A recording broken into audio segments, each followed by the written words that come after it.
Dassault Rafale cutting edge ടെക്നോളജിയുടെ പര്യായമായ French മാരുതൻ വീണ്ടും വാർത്തകളിൽ നിറയുകയാണ്. ഇന്ത്യൻ എയർഫോഴ്സ് 2 ലക്ഷം കോടി രൂപയ്ക്ക് 114 റഫാലുകൾ വാങ്ങാൻ ഒരുങ്ങുകയാണ്. അപ്പോൾ റഫാലിനെ പറ്റി നമുക്കൊന്ന് നോക്കാം.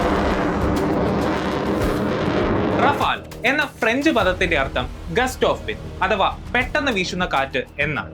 റഫാൽ ഒരു സാധാരണ ഫൈറ്റർ ജെറ്റ് അല്ല, അതൊരു ഓംനി റോൾ ഫൈറ്റർ പ്ലാറ്റ്ഫോമാണ്. ഒരേ സമയം പല ദൗത്യങ്ങൾ ചെയ്യാൻ സാധിക്കുന്ന ഒരു യോദ്ധാവ്.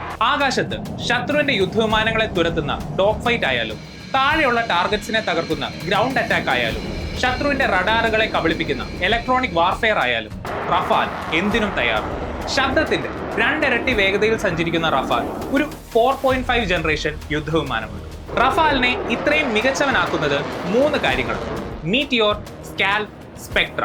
മീറ്റിയോർ ലോകത്തിലെ തന്നെ ഏറ്റവും മികച്ച എയർ ടു എയർ മിസൈലാണ്. സ്പെക്ട്ര ഇലക്ട്രോണിക് വാർഫെയർ സിസ്റ്റം ലോകത്തിലെ തന്നെ ഏറ്റവും മികച്ച കൗണ്ടർ മെഷർ സിസ്റ്റംസിൽ ഒന്നാണ്. സ്കാൽ ക്രൂസ് മിസൈലിന്റെ ശക്തി നിങ്ങൾ ഓൾറെഡി ഓപ്പറേഷൻ സിന്ദൂറിന്റെ സമയം കണ്ടു കാണുമല്ലോ. 2020 ആദ്യ റഫാൽ വന്നത് മുതൽ ഇന്ത്യൻ പോർമുഖത്തിന്റെ കുന്തമുനയാണ് റഫാൽ.